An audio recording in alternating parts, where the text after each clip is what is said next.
వర్షాకాలం ప్రారంభం కావడంతో దోమల నియంత్రణపై స్పెషల్ ఫోకస్ పెట్టింది జీహెచ్ఎంసీ. గతంలో ఉన్నదానికి భిన్నంగా వార్డు ప్రణాళిక కార్యక్రమాన్ని చేపట్టారు అధికారులు. సర్కిల్ పరిధిలో ఉండే 50 నుంచి 70 మంది కార్మికులను ఒకే కార్పొరేట్ వార్డులో ఉదయం ఆపరేషన్, సాయంత్రం ఫాగింగ్ కార్యక్రమాలు చేయిస్తున్నారు. ఒకే రోజు వార్డు మొత్తం దోమల నియంత్రణ ప్రోగ్రాం ద్వారా మంచి ఫలితాలు వస్తాయని అధికారులు ఆశాభావాన్ని వ్యక్తం చేస్తున్నారు.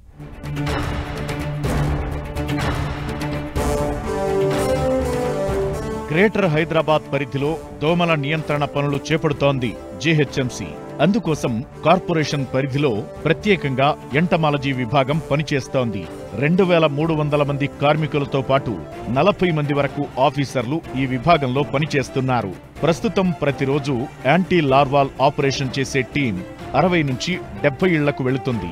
అలా ఒక వ్యక్తి వారం 10 రోజుల్లో తనకు కేటాయించిన అన్ని ఇళ్లకు వెళ్లి దోమలు ఉత్పత్తయ్యే వాటర్ స్టాగ్నేషన్ అంశాలను గుర్తించి వాటిని తొలగించడంతో పాటు అందులో కెమికల్ను స్ప్రే చేస్తారు.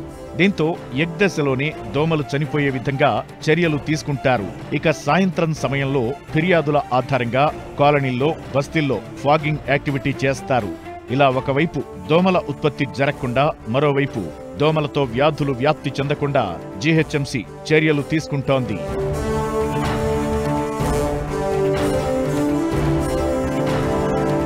జీహెచ్ఎంసీ కొత్త కమిషనర్ కర్ణన్ ఎంటమాలజీ విభాగం చేస్తున్న పనుల్లో పూర్తి స్థాయిలో మార్పు తీసుకురావాలని డిసైడ్ చేశారు.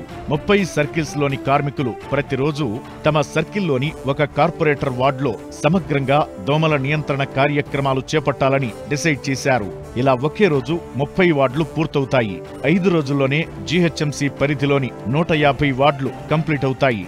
జీహెచ్ఎంసీ తీసుకున్న కొత్త నిర్ణయంతో ఒకేసారి సమగ్రంగా దోమల నియంత్రణ కార్యక్రమం వార్డు పరిధిలో కంప్లీట్ అవుతుందని అధికారులు చెబుతున్నారు. ఇక్కడ వీళ్ళంతా కూడా మూతలు సరిగా పెట్టుకోకపోవడం వల్ల, నీళ్లను వారానికోసారి శుభ్రంగా కడిగి మళ్ళీ ఫ్రెష్గా నింపుకోకపోవడం వల్ల దోమ ఎల్లి గుడ్లు పెట్టడంతో తోకపురుగులు అవి కనపడినాయి మనకంతా కూడా. అవన్నీ కూడా దోమల యొక్క పిల్లలు. అవే దోమలుగా మారి ఇంట్లో వచ్చి కుట్టడం వల్ల మలేరియా, డెంగీ వచ్చే అవకాశం ఉంది. కాబట్టి వీరన్నీ కూడా వారానికోసారి శుభ్రంగా కడిగి ఫ్రెష్గా పట్టుకొని వాళ్ళకి మేము సెన్సిటైజ్ చేయడం జరుగుతూ ఉంది. ఈ డ్రై డే ప్రాముఖ్యత గురించి వాళ్ళకి వివరించడం జరుగుతూ ఉంది.